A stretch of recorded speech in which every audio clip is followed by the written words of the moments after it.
이번에 이제 연휴가 끝나고 네, 그다음에 다음 주 월요일 날 그 장이 시작이 됐을 때 네, 성격이 좀 바뀌지 않을까 이렇게 어쨌든 3월이기도 네. 하고요. 네네. 이 연휴 동안에 바뀌는 것들이 뭐가 좀 있을까 이런 것들도 좀 생각해 봐야 될 것 같은데 네. 다음 주 월요일 우리 장이 열렸을 때 체크해야 될 포인트들 어떤 게 있을까요? 오늘도 그런 좀 반전의 수급이 나왔습니다만 외국인들이 과연 계속 살까? 이거에 대한 거 이제 사실은 1월 한 중순부터 외국인들이 들어오기 시작해서 2월까지 계속 꾸준한 수급이 들어왔다는 건 어떻게 보면 최근에 아주 만족스럽지는 않더라도 시장이 왕창 빠지지는 않는 어떤 좀 담보 같은 느낌이 있었다는 게 사실인데요.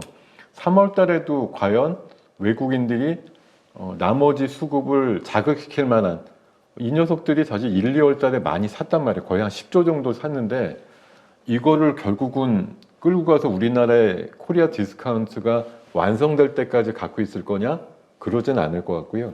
제가 봐서는 요 산 것들을 잘 팔기 위해서 또 굉장히 자극을 시키는 어떤 요인들과 함께 우리는 계속 살 건데라는 걸 좀 보여줄 거라고 생각하는데요. 외국인들의 지속적인 어떤 순매수와 또 그에 맞춰서 정부의 정책적인 어떤 발언들이나 이런 것들이 조금 더 강도를 가지느냐의 문제가 중요할 것 같고요. 총선이 이제 다음 주 정도 되면 실질적으로 한 달밖에 남지 않습니다. 네. 사전 선거도 있고 하기 때문에 이제 양당을 중심으로 하는 아마 무차별적인 그 총선 공약들이 또 살포가 될 걸로 보이는데 여기에 이제 잔잔한 반응들이 나올 수 있는 섹터들이 여럿 있다고 생각이 들고 또 무엇보다도 다음 주에 최대 글로벌 이벤트는 중국의 양회입니다. 네.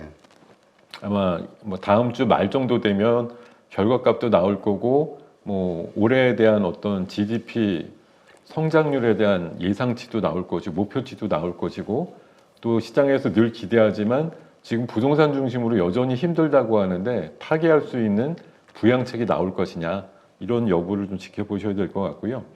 조금 더 확장을 해서 보면은 작년 12월 달에 올해 1월 달에 있는 CES라든가 JP모건 헬스케어를 가지고 상당히 많은 종목들이 실제 움직였어요. 이게 팬데믹이 끝나고 나니까 오프라인 행사가 굉장히 큰 단위로 열리게 되거든요. 그래서 이번에 4월 5일쯤에 예정돼 있는 그 AACR 미국의 암연구학회 요거 관련해서 알테오젠을 중심으로 하는 바이오의 한 7, 8개 기업 참여하는 기업들 중심의 강세 이런 것들이 나올 가능성이 높다고 보고요.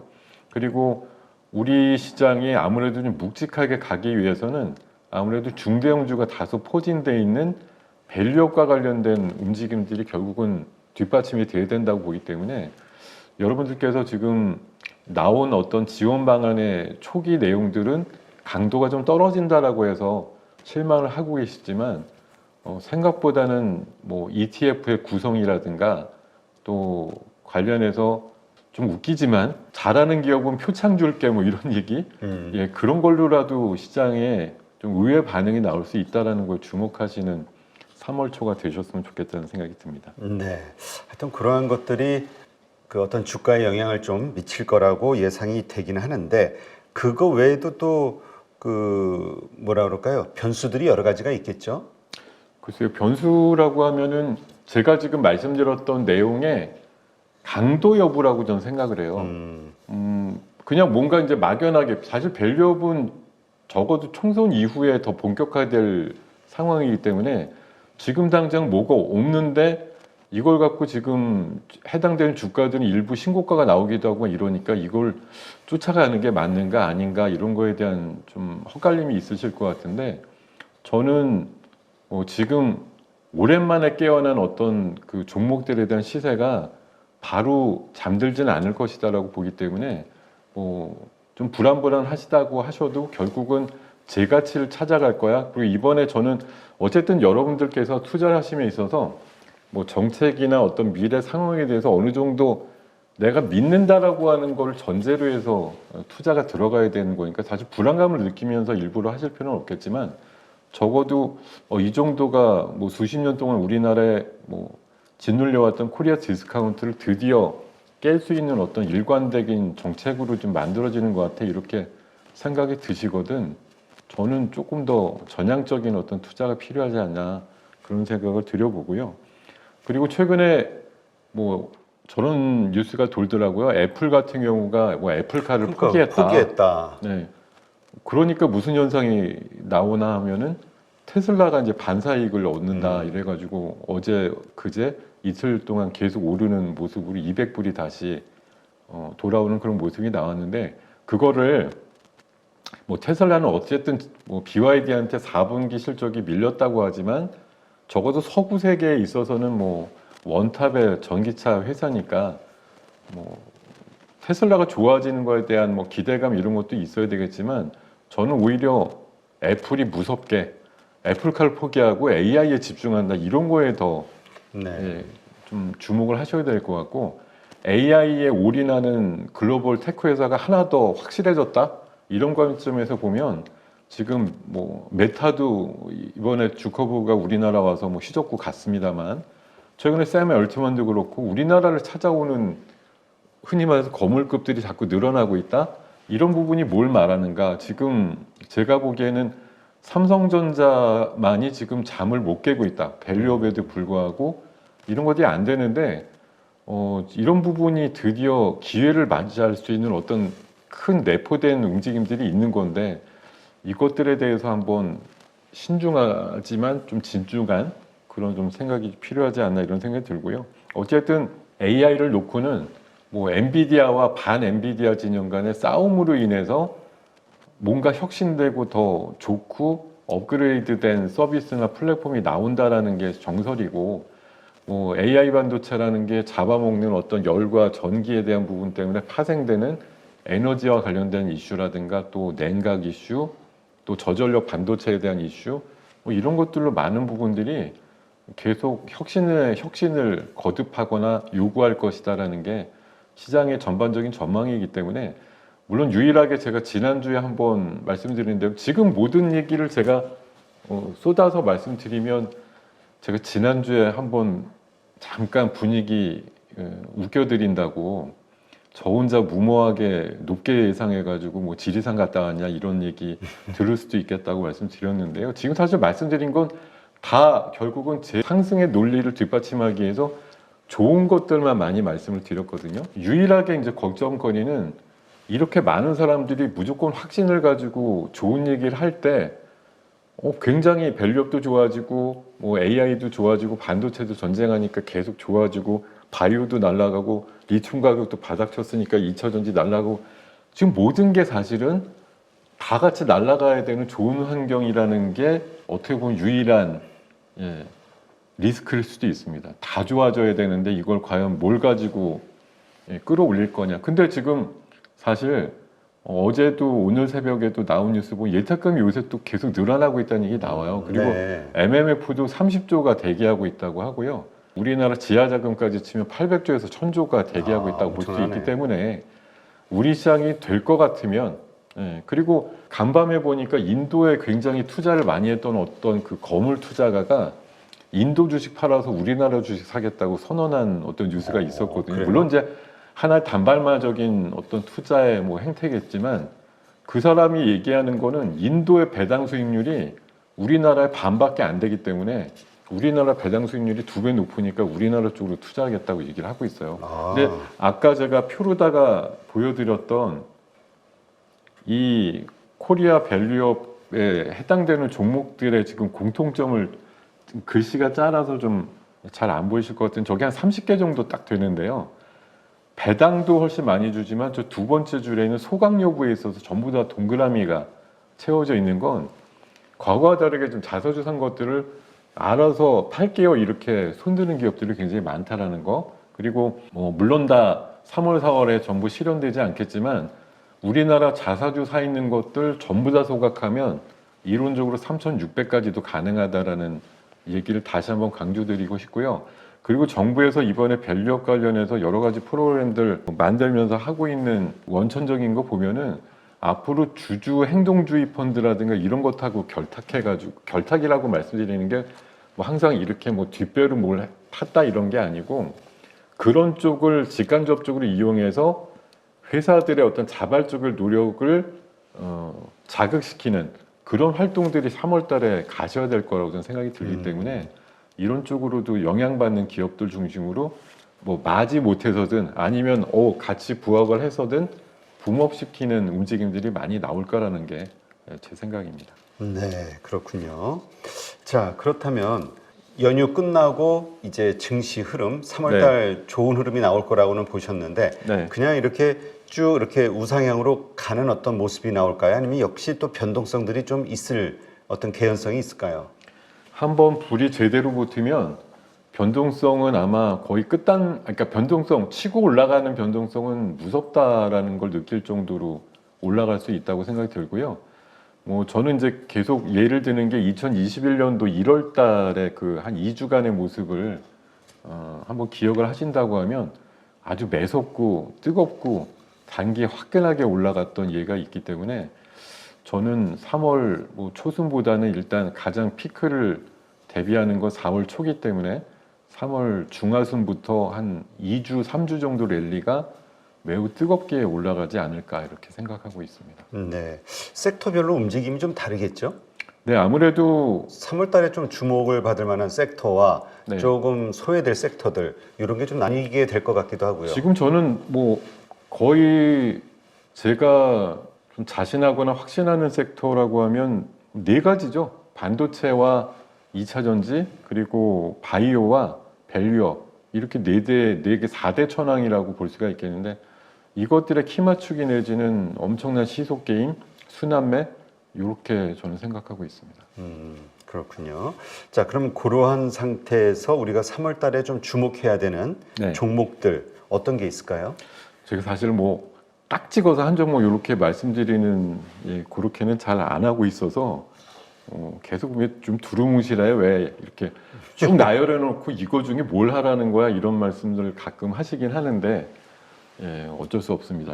조금 광범위하게 좀 보셨으면 좋겠고요. 네. 뭐 지금 밸류업으로 한정해서 보면 역시 은행과 증권, 보험의 가장 선도 역할을 하면서 자사주 소각이라든가 배당 쪽에 손을 번쩍 들고 있는 그런 회사들에 중점을 두시는 게 맞고요. 진짜 할 게 없느냐, 다른 대안이 없느냐라고 진짜 저한테 한 종목만 찍어줘 이러시면은 이러면 이제 이 제 방송의 또 제목이 되잖아요. 현대차, 기아 사시어 놓고 그냥 기다리시면 될 것 같습니다. 다른데 제가 사실 연초부터 말씀드린 건데 현대기아가 작년도 하이닉스 정도의 반응이 나올 것 같아요라고 말씀드린 이후에 1, 2월 달 궤적이 나쁘진 않았죠. 기아가 좋았죠. 지금 오늘도 52주 신고가 내고 있는데 정답이 이미 있는데 자꾸 물어보신단 말이죠. 어느 거 사야 돼요? 어느 거 사야 돼요? 그러니까 자꾸 뭔가 네. 우리 심리가 알고 있는 거, 잘 알려져 있고 또 네. 이미 내가 알고 있는 거에 대해서는 매력을 못 느끼는 것 같아요. 뭔가 숨겨진 뭔가. 예, 항상 우리나라의 어떤 시장에 잠깐 여담이지만 우리나라의 가장 이제 병폐가 무엇이었냐면은 어떤 주제나 섹터나 테마가 만들어지면 숨어 있는 작은 종목 찾으시려고 노력을 많이 하거든요. 야, 여기에 숨어 있는 뭐가 진짜 수혜를 받을까 이러는데 사실 나중에 보시면 최근에 그래도 작년부터 달라진 게 삼성이 레인보우 로보틱스 인수하니까 레인보우 로보틱스가 제일 많이 갔지 나머지 애들은 뭐 따라하는 쏠리면서. 정도죠. 예, 그냥 그 레인보우가 한 10배 갔는데 다른 애들은 두세 배 갔다가 다시 원위치되고 이러고 말았거든요. 그때 저 어떻게 보면 작년에 레인보우부터 해서 저는 종목의 어떤 움직임이 좀 달라졌다고 보는데요. 드디어 우리나라가 제대로 가려면 어떤 섹터, 로봇이면 로봇, 뭐 또 다른 어떤 뭐 섹터가 정해졌을 때 제일 큰 역할을 하면서 기여가 큰 대기업들이 잘 가져야지 이게 맞는 건데 항상 작은 숨어 있는 기업들 먼저 찾으시려고 하니까 뭐 이번에 밸류업 그러면 누가 봐도 뭐 은행 주면 KB금융, 증권 주면 삼성생명, 삼성화재, 뭐 증권 주면 미래에셋 아니면 뭐 삼성증권, 삼성카드 이런 애들이 앞선다라는 걸 알면서도 그 다음에 숨어 있는 2등주, 3등주에서 자꾸 찾아보시려고 하는데 이 격차가 계속 벌어져요. 2등주, 3등주보다 1등주가 달리는 힘이 남다르다라고 볼 수가 있고요. 사실 지금 성장과 밸류라는 측면에서 가장 우리나라 기업 중에 이상적인 성태를 띠고 있는 건 사실 뭐 다른 기업이 아닙니다. 현대 기아차가 여전히 저 PBR이고 저 PR이고 고 ROE 종목이거든요. 네. 그리고 알아서 손들었잖아요. 중간 배당도 많이 해, 소각도 한다고 해. 어디 하나 뭐 사실 그냥 처음 입문해서 어떤 선입견 없이 보는 누군가에게 우리나라 기업 중에 정말 마음에 드는 기업이 무엇이지? 이렇게 얘기하면 현대기아가 제일 괜찮은데 사실 냉정하게 보면 작년도에 뭐 올해는 역전될 거라고 하지만 작년도 순이익으로 보면 우리나라의 원투 기업이었다고 볼 수도 네. 있는 것인데 이 기업을 빼고 굳이 딴 데 어디에서 희한한 종목을 찾아서 매매를 하시려고 할 필요가 없지 않은가 그런 생각이 듭니다. 네. 자 거기다가 예, 추가해서 좀 또 뭐 말씀을 드려보면 그걸 이제 메인으로 생각하고 현대차 네. 기아를 현대기아는 밸류업과 성장 실적에 뭐 2마리, 3마리 토끼를 다 갖고 있는 기업이라서 예, 조금 더 많이 진행될 가능성이 높고요.